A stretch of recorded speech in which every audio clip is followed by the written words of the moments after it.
RCP కార్యాలయంలో జూపుడి ప్రభాకర్ రావు మాట్లాడుతున్నారు. Live లో చూద్దాం. రేవంత్ రెడ్డి గారు ఒక బట్టలాగా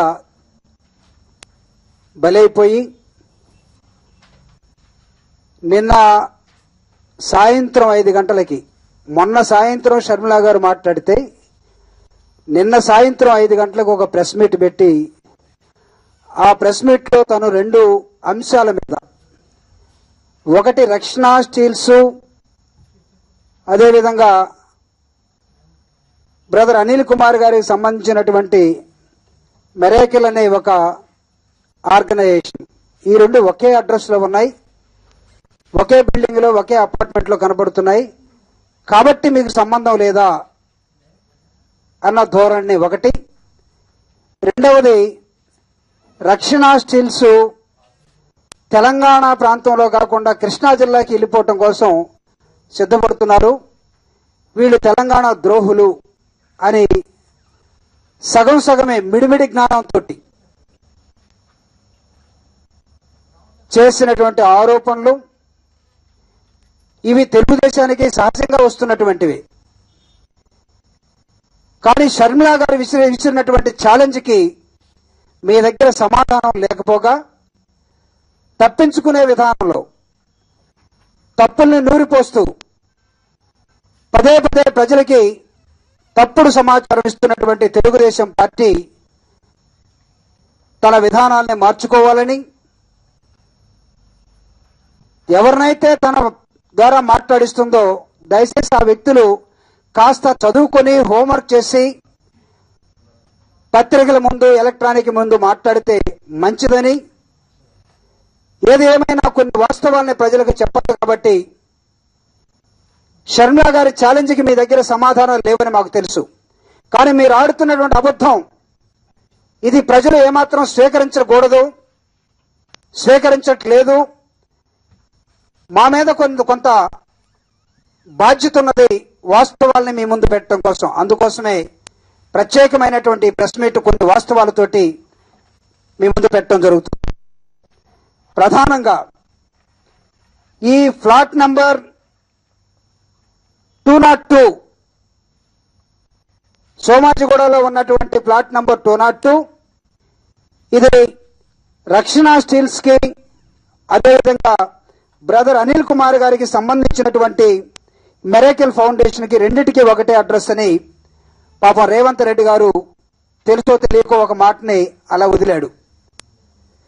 దీనికి పాపం రేవంత్ రెడ్డి గారిని, తెలుగుదేశం వాళ్ళని నేను కోరుతున్నాను, దిస్ ఈజ్ ఫామ్ 18, ఇది రిజిస్టర్ ఆఫ్ కంపెనీస్ లో ఉంటుంది. ఈ ఫామ్ 18 మీ అందరికీ నేను ఇస్తాను. దీనిలో సోమాజిగూడలో ఉన్నటువంటి ఈ రక్షణ స్టీల్స్, అదేవిధంగా ఈ మెరాకిల్ ఫౌండేషన్, ఈ రెండింటి డీటెయిల్స్ చాలా స్పష్టంగా ఉండటం జరిగింది. ప్రధానమైన అంశం, రాజశేఖర్ రెడ్డి గారు తన అల్లుడికి 1,50,000 ఎకరాల బయ్యారం భూముల్ని దారాదత్తం చేశాడు. కాబట్టి ఈ దేశాన్ని, రాష్ట్రాన్ని దోచుకున్నారు వీళ్ళు అని చెప్పే ప్రయత్నం పదే పదే వీళ్ళు చేస్తున్నారు. ఈ బయ్యారం భూములు కానీ, ఖనిజాలు కానీ, లేకపోతే ఇంటిగ్రేటెడ్ స్టీల్ ఫ్యాక్టరీ కానీ రాజశేఖర రెడ్డి గారు చాలా స్పష్టంగా తెలంగాణ అభివృద్ధి కోసం, తెలంగాణ ప్రాంతంలో ఉన్నటువంటి ఆయా ప్రాంతంలో గిరిజనుల కోసం ఒక స్టీల్ ఫ్యాక్టరీ పెట్టాల్సిన అవసరం ఉంటుంది. ఇక్కడ ఉన్నటువంటి ముడి సరుకు తీసుకొని అది లో గ్రేడ్ కానివ్వండి, దాన్ని హై గ్రేడ్ గా మార్చుకునే టెక్నాలజీ తోటి దీనికోసం ఎవరైనా ఒక ఫ్యాక్టరీని పెట్టగలిగితే బాగుంటుందని ఏపీఎండిసి గ్లోబల్ టెండర్స్ ని పిలవటం జరిగింది. ఈ ఏపీఎండిసి గ్లోబల్ టెండర్ ని పిలిస్తే ఈ పేపర్ మీకు ఇవ్వటం జరుగుతుంది, దయచేసి తీసుకోవచ్చు.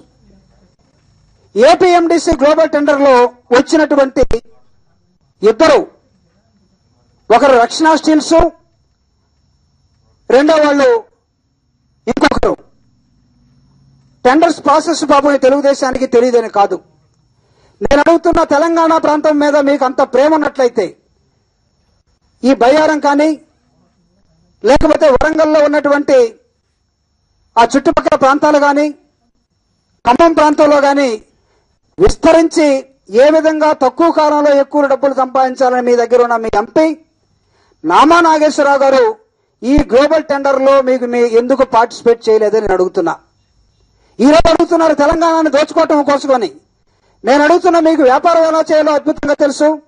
డబ్బులు తక్కువ సమయంలో ఎక్కువ ఎలా సంపాదించాలో అవసరమైతే ట్రైనింగ్ కూడా పెడతారని గతంలో నామా నాగేశ్వరరావు గారు చెప్పడం జరిగింది.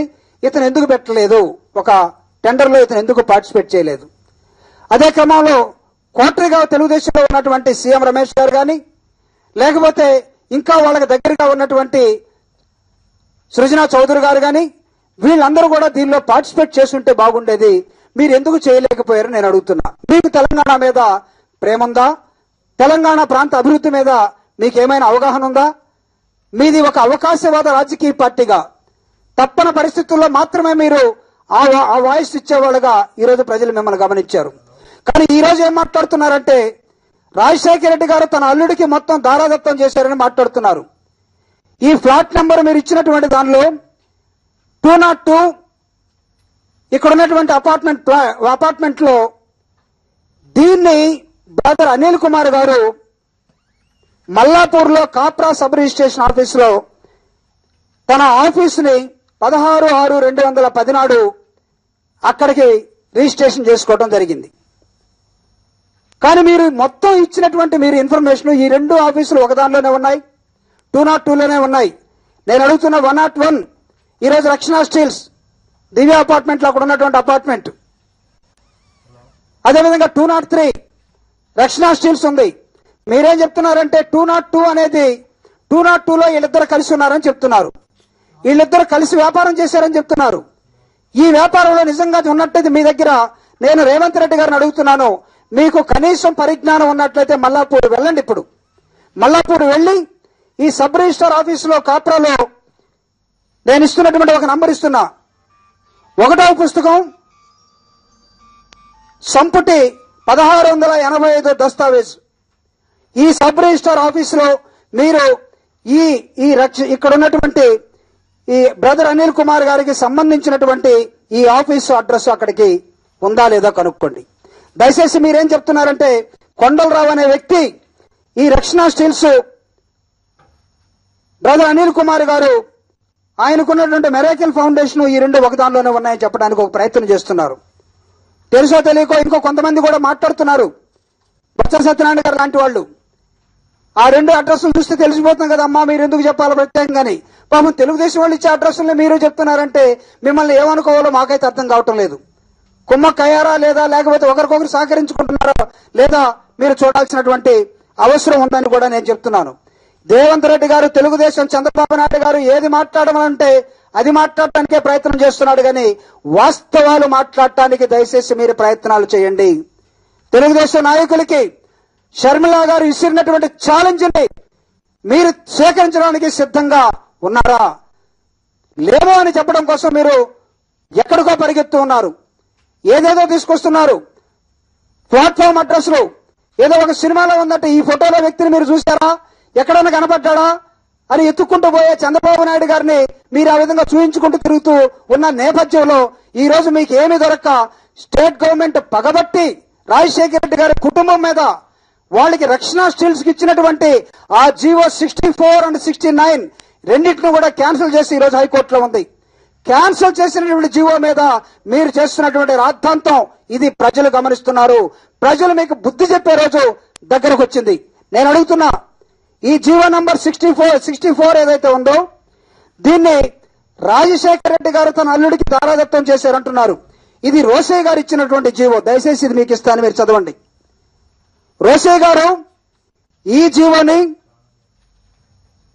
2010 జూలై 1వ తేదీ నాడు the government after carefully consideration have decided to reserve the iron ore bearings area converting over an extent of 56,690 హెక్టార్ల బయ్యారం, గార్లా, నేల్కొండపల్లి ఏరియాస్ లో 10 సంవత్సరాలు ఏపీఎండిసి ఈ ఖనిజాన్ని తవ్వటం కోసం లీజుకి ఇచ్చినటువంటి ఇది ఈ ఆంధ్రప్రదేశ్ గజెట్ నోటిఫికేషన్. ఇది రోసే గారు ఇచ్చింది. ఒకవేళ రక్షణ స్టీల్స్ కి ఎవరైనా ఇచ్చారంటే అది రోసయ్య గారు ఇచ్చారు కానీ రాజశేఖర రెడ్డి గారు కాదు. తెలుగుదేశం వాళ్ళు తెలుసుకోవాల్సినటువంటి అంశం. రోసయ్య గారు ఇచ్చిన దాన్ని కోర్టుకు వెళ్లారు. సింగిల్ జడ్జి కొట్టేస్తే ఈ రోజు ఫుల్ బెంచ్ దగ్గర ఉంది, అది డబుల్ బెంచ్ దగ్గర ఉంది. ఈ రోజు మళ్ళా ముఖ్యమంత్రి గారు దాన్ని క్యాన్సిల్ చేస్తున్నామని చెప్తున్నారు. నేను అడుగుతున్నా, ఇది వాళ్ళ ఆలోచనకు వదిలేస్తున్నాం. అసలు మీరు క్యాన్సిల్ చేసినటువంటి జీవో తెలుగుదేశం వాళ్ళు, కాంగ్రెస్ వాళ్ళు ఎవరికి ఇష్టం వచ్చినట్టుగా వాడు మాట్లాడితే అదేదో ఆవుకథ ఒకటి నేర్చుకుని పరీక్షల్లో ఆవుకథ రాయమంటే ఆవుకథే వచ్చింది కదా అని ఒక స్టూడెంట్ పోయేట ఆవుకథ రాద్దామని, ప్రశ్నేమో విమానం కథ రాయమన్నాడట. ఆవు కథ చెప్పాడు మా మాస్టర్, విమానం కథ వచ్చింది నేనేం రాయాలని.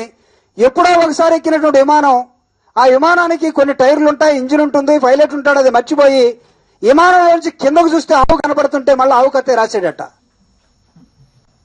విమానం కథ రాయిపోయి ఆవు కథ రాశాడంటే ఇది ఈ స్టూడెంట్. అట్లనే వీళ్ళకి నోటికొచ్చిందల్లా తెలుసో తెలియకో ఇక్కడ రోసీ గారు ఇచ్చినటువంటి జీవోని రాజశేఖర రెడ్డి గారు ఇచ్చినట్టు, ఇక్కడ ఏపీఎండిసి వాళ్ళు గ్లోబల్ టెండర్ వేస్తే దాన్ని ఏదో చేసినట్టు రాజశేఖర రెడ్డి గారు clearly set the industry, the integrated steel factory which is going to install A Telangana area, Telangana ప్రజల కోసం చాలా స్పష్టంగా చెప్పడం జరిగింది. రేవంత్ రెడ్డి గారు ఇంకొక ఆరోపణ చేయడం జరిగింది. ఆయన అంటున్నాడు అసలు ఈ ఫ్యాక్టరీ మొత్తాన్ని కృష్ణా డిస్ట్రిక్ట్ కి తరలించాలని వీళ్ళు ఒక ప్లాన్ వేశారు. ఆ ప్లాన్ లో భాగంగానే ఇది అక్కడికి వెళ్ళిపోతుందని, కానీ అది కృష్ణా డిస్ట్రిక్ట్ కాదు. వాళ్ళు ఏమన్నారంటే దానికి 300 ఎకరాలు తీసుకుంటారని చెప్తున్నారు. We request for acquisition of land 300 acres extent in survey number 407 Razole village, Korivi mandal, Warangal district. I'm asking ఈ పీపుల్, వరంగల్ తెలంగాణ రీజియన్ లో ఉందా లేకపోతే ఆంధ్ర రీజియన్ లో ఉందా? అసలు తప్పులు చెప్తే ప్రజలు నమ్మేస్తారనే ఆలోచనలకి దుర్మార్గంగా రాజకీయ నాయకులు మైకులు ఉన్నాయి కదా అని ప్రెస్ ఉందని మిమ్మల్ని అందరినీ మోసం చేయడానికి చూస్తే ఇంత దుర్మార్గం ఇంకొకటి లేదు. దయచేసి తెలుగుదేశం గోబల్స్ ప్రచారానికి అలవాటు పడింది. రేవంత్ రెడ్డి కాకపోతే ఇంకొక సుబ్బయ్యను పట్టుకుని ప్రెస్ మీట్ పెట్టిస్తున్నారు. ఎవరైనా సరే ఈ ప్రెస్ మీట్లో ఈ విధంగా పెట్టడానికి వీల్లేదు. దీనిలో వాళ్ళు ఏం చెప్తున్నారంటే ఇది కృష్ణా జిల్లాకి కొండలరావుకి తీసుకెళ్లిపోవడం కోసం చేశారన్న. ఇదిగో మీ దగ్గర నేను ఒక iron ore supply agreement in between steel, రక్షణ స్టీల్ అండ్ ఏపీఎండిసి నేను మీకు ఇస్తున్నాను. This is the agreement copy. ఈ అగ్రిమెంట్ కాపీలో వీళ్ళు ఒక చోటే చూస్తారు. వీళ్ళు విచిత్రమైనటువంటి మనుషులు, అన్ని పేజీలు చదివే ఓపిక వీళ్ళకు ఉండదు. అందుకే ఇది ఏం చెప్తుందంటే ఇక్కడ ఈ కాపీ మీకు ఇస్తాను. దీనిలో with 500 crores by the purchaser with a capacity of 0.2 to 0.3 NTPA within Khammam / neighboring district of Khammam. Khammam and / neighboring district of the Khammam. వీళ్ళు ఏమనుకుంటున్నారంటే neighbouring district of the Khammam అంటే కృష్ణ అనుకుంటున్నారు. దయచేసి నేను వాళ్ళు అడుగుతున్నా, రేవంత్ రెడ్డి గారు ఈ ప్రెస్ మీట్ చూస్తే బాగుండు. దయచేసి ఇదే అగ్రిమెంట్ కాపీలో ఒక 6 పేజీలు వెనక్కి వెళితే దానిలో the seller reserves the right to forfeit the performance security deposit by innovating performance bank guarantee in the event of non establishment of steel plant within Khammam / the Warangal districts of Andhra Pradesh. ఇందాక neighbouring district అంటే Khammam neighbouring district అంటే ఈ పేజీలోకి వచ్చేసరికి Warangal district of Khammam అని ఇక్కడ చాలా స్పష్టంగా చెప్పడం జరిగింది. సో వీళ్ళు ఎందుకు నాన్ సెన్స్ మాట్లాడటానికి ట్రై చేస్తున్నారో నాకు అర్థం కాలేదు. రేవంత్ రెడ్డి గారు అంటున్నారు, తెలుగుదేశం వాళ్ళు అనిపిస్తున్నారు పాపం, కొండలరావు గారికి 500 కోట్ల రూపాయలు పెట్టే కెపాసిటీ ఉందా? మిత్రమా దయచేసి విను. ఏ వ్యాపారి 500 కోట్ల రూపాయలు ఉంటే అప్పుడే ఫ్యాక్టరీ పెడతానని రాడు. తన దగ్గర కొంత డబ్బు పెట్టుకొని, కొంత డబ్బుని బ్యాంకు తోటి, కొంత డబ్బుని ఇంకొకళ్ళతోటి మార్టిగేజ్ చేసుకునో, లోన్ తీసుకునో, లీజ్ రూపంలోనో మొత్తం ఎంత టార్గెట్ అమౌంట్ రిక్వైర్ అవుతుందో దానికోసం వెళ్తాడు. అంతేగాని కొండలరావు గారికి ఎక్కడ తెచ్చింది కెపాసిటీ? బ్రదర్ అనిల్ గారు ప్రపంచం అంతా లూటీ చేసి ఆయన బినామీగా ఇక్కడ పెట్టాయట. అదే షర్మిల గారు ఛాలెంజ్ చేశారు. ఆ ఛాలెంజ్ ని మీరు ఎదుర్కోలేక, షర్మిల గారు ఛాలెంజ్ ని మీరు ఈ చేతనైతే నేను మళ్ళీ అడుగుతున్నాను, మీకు ఆ ఛాలెంజ్ ని ఎదుర్కొనేటటువంటి ధైర్యము మీకు ఉందా? నిజంగా మీరు కడుపుగా అన్నం తింటుంటే ఇన్ని వాస్తవాలను బయటపెట్టి అనిల్ గారికి వేరే ఫ్రెండ్స్ ఉండడానికి వీల్లేదా? అనిల్ గారికి స్కూల్ మేట్స్ ఉండడానికి వీల్లేదా? లేకపోతే అనిల్ గారు రాజశేఖర రెడ్డి గారు సన్నెల్లో అయినంత మాత్రాన ప్రతిరోజు మీరు ఈ విధంగా దుమ్మెత్తి పోస్తూనే పోతుంటారా? ఏమనుకుంటున్నారు మీరు అసలు రాజశేఖర రెడ్డి గారి కుటుంబం అంటే? అసలు మీరు జగన్మోహన్ రెడ్డి గారిని అనేకమైనటువంటి ఇబ్బందులకు గురి చేసి జైల్లో పెట్టి బెయిల్ రాకుండా చేస్తున్న నేపథ్యాన్ని ప్రజలు అసహించుకొని ఎన్ని ఎన్నికలు జరిగినా ఎన్ని సర్వేలు జరిగినా మిమ్మల్ని ఇసిరేసే దగ్గరికి ప్రజలు వస్తే ఏమాత్రం తగుదనమ్మా, అసలు సిగ్గులేని మాకు సిగ్గులేదు అనుకుంటూ మీరు రాజశేఖర రెడ్డి గారి కుటుంబం మీద చేస్తున్నటువంటి దుష్ప్రచారాలు దయచేసి ఆపండి. బ్రదర్ అనిల్ కుమార్ గారు ఛాలెంజ్ చేశారు. నా మీద ఆరోపణలు చేసినటువంటి ఆయన చర్చ మీద కానీ లేకపోతే తన మీద గతంలో చేసిన ఆరోపణలకు కానీ నేను మీ అందరికి క్రిమినల్ నోటీసులు కూడా పంపిస్తున్నాను, మిమ్మల్ని షూ చేయబోతున్నానంటే ఒక్కడి తర్వాత అడ్రస్ లేడు. వీళ్ళు పదే పదే మార్చుకొని ఇన్ని ఎవిడెన్స్లతో నేను మీకు అగ్రిమెంట్ ఇవ్వడం జరిగింది. అడ్రస్ ప్రూఫ్ మల్లాపూర్ వెళ్ళండి, మీరు అక్కడ దొరుకుతుంది మీకు, దాన్ని చూపించరు. మీరు వీళ్ళిద్దరు కలిసి ఒకే అపార్ట్మెంట్ లో 101 దీనిలో 202లో ఉన్నారట. నేను చెప్తున్నా, రాసుకోండి, ఈరోజు నేర్చుకోండి. మీరు ఈరోజు బ్రదర్ అనిల్ కుమార్ గారు ఖాళీ చేసి వెళ్లిన తర్వాత దాన్ని కొండలరావు గారు ఆఫీసుగా తీసుకున్నారు. ఈ రోజు 202, 203 అనే ఈ ఫ్లాట్స్ రెండు కూడా రక్షణ స్టీల్స్ మీద బిజినెస్ చేస్తున్నాయి. అక్కడ ఈ 202 అనేది బ్రదర్ అనిల్ కుమార్ గారు తన మెరాకిల్ యాక్టివిటీస్ కోసం ఎప్పుడైతే వ్యాపారం వేరే తన మిత్రులు వస్తున్నారో దాన్ని గమనించి ఇక్కడి నుంచి వెళ్లిపోయినటువంటి విధానం కనబడుతుంది. మీకు ఆర్ఓసీలో దాన్ని కనపడకపోవచ్చు. మీకు ఒకదాన్ని చూపించి సగం మాత్రమే చెప్పి రెండో సగాన్ని దాచేసే ఒక నైతిక లక్షణం లేనటువంటి రాజకీయాల్లో మాట్లాడే మీరు ఏమాత్రం సిగ్గు లేకుండా ప్రతిరోజు మీరు ప్రదర్శిస్తున్నటువంటి విధానాన్ని ఈ రాష్ట్ర ప్రజలు అసహించుకుంటున్నారు. నేను again and again I'm telling you, మీరు గ్లోబల్ టెండర్స్ లో మీరు పార్టిసిపేట్ చేయలేదు. ఇది మీ అవివేకం. మీకు తెలంగాణ మీద ఇంట్రెస్ట్ లేదు. My dear Telugu Desam friends who are talking nonsense now. రెండవది, రాజశేఖర రెడ్డి గారు చాలా స్పష్టంగా ఇది తెలంగాణ ప్రాంత అభివృద్ధి కోసం ఇక్కడ ఒక ఇండస్ట్రీ రావాల్సిన అవసరం ఉందని చెప్తే ఆ ఇండస్ట్రీలో APMDC is a government organisation. APMDC private కాదు. ప్రైవేట్ వాళ్ళు దొంగతనంగా మైనింగ్ చేసుకుంటున్నారు, వాళ్ళందరూ తీసుకుంటున్నారు. వెళ్ళిపోయే క్రమంలో వాటిని ఆపడం కోసం with the permission of the central government of Andhra Pradesh APMDC మీరు సైంటిఫిక్ గా ఎక్స్పీరియన్స్ ఉన్నటువంటి ఒక డిపార్ట్మెంట్ గా ఏజ్డ్ మీకు ఉన్నటువంటి మీ క్యారెక్టర్ చూసి దీన్ని మైనింగ్ ఓవర్ని మీరు చేయండి అని చెప్తే దానికోసం ఏపీఎండిసి టెండర్స్ పిలిస్తే టెండర్స్ లో L1 కాబట్టి దీనికి రక్షణకి రావడం జరిగింది. వచ్చినప్పటికీ రక్షణ స్టీల్స్ ఒక అద్భుతమైన రెస్పాన్సిబిలిటీని తీసుకొని ఆ ప్రాంతం మొత్తం కూడా డెవలప్ చేయడం కోసం మైనింగ్ అయ్యే ఖర్చుల్ని 16% ఆ ఏరియా ఆ ఏపీఎండిసికి లాభాల్లోకి ఇవ్వటం, 20% ఒకవేళ రక్షణ స్టీల్స్ కి లాభాలు వస్తే ఆ 20% ఆ ప్రాంత అభివృద్ధి కోసం ఖర్చు పెట్టడం. ఏపీఎండిసి మైనింగ్ చేయాలంటే మైనింగ్ కావాల్సినటువంటి ఫారెస్ట్ డిపార్ట్మెంట్ కానీ ఎన్విరాన్మెంట్ డిపార్ట్మెంట్ కానీ సెంట్రల్ గవర్నమెంట్ కానీ ఇవన్నీ కూడా సర్టిఫికేట్స్ తీసుకురావడం కోసం ఏపీఎండిసికి సహకరించి రక్షణ స్టీల్స్ డబ్బులు పెట్టి వీళ్ళందరూ కూడా ఒక ఫ్యాక్టరీని ఎస్టాబ్లిష్ చేయాలనుకుంటే దాన్ని మీరు ఎలాగో సర్వనాశనం చేశారు. తెలంగాణ ప్రాంతం ఎదగటం మీకు ఇష్టం లేదు. కొండలరావు అనే వ్యక్తి అనిల్ కుమార్ గారికి స్నేహితుడు అవడం తప్పైపోయింది. ఆయన అడిగితే ఆయన చెప్తున్నాడు, నేను తెలుగుదేశం ప్రభుత్వంలోనే చాలా ఆర్డర్లు తెచ్చుకొని చంద్రబాబు నాయుడు గారి దగ్గర మైనింగ్ చేసుకున్నాను. రాజశేఖర రెడ్డి గారి ద్వారా ఒక ప్రయత్నం నేను గ్లోబల్ టెండర్ లో పార్టిసిపేట్ చేసి తెచ్చుకోవాలని చూస్తే నాకు ఈ ముద్ర వేశారు, నా వ్యాపారం పోయింది. ఈ రోజు నేను కోర్టులో సమాధానం చెప్పుకొని కోర్టులను ఆశ్రయించాల్సిన పరిస్థితి ఏర్పడింది. కక్ష కట్టినటువంటి ఈ ప్రభుత్వం రోసి ఇచ్చినటువంటి జీవోని క్యాన్సిల్ చేశారు. 64, 69 దీనికి ఎవడు బాధ్యత వహిస్తాడని తను వాపోతూ ఉన్నాడు, ఏడుస్తున్నాడు. అంటే అనిల్ కుమార్ గారికి ఫ్రెండ్ కావటమే ఈ రోజు కొండలరావు గారు తప్ప, లేకపోతే ఈ ఇంటిగ్రేటెడ్ ఇండస్ట్రీని పెట్టాలనుకున్న సతీష్ గాని కృష్ణాచార్యులు గాని ఇద్దరు తెలంగాణ వాళ్లే. రాజశేఖర రెడ్డి గారు ఇచ్చినటువంటి తెలంగాణ ప్రాంత అభివృద్ధి కోసం తెలంగాణలో ఉన్నటువంటి ఫ్యాక్టరీ పెట్టగలిగిన సత్తా ఉన్నటువంటి వ్యక్తులు ఎవరైనా అంటే ఒక మల్టీనేషనల్ కంపెనీలో అబ్రాడ్ లో పనిచేస్తున్నట్టు సతీష్ గారు, అదేవిధంగా కృష్ణమాచార్యులు అనే ఇద్దరు వ్యక్తులు ముందుకొచ్చి ఇక్కడ ఫ్యాక్టరీ పెడతామంటే కొండలరావు అనే వ్యక్తితో కలిసి ఈ రోజు కొండలరావు ఒక్కడిదే కాదు 500 కోట్లు.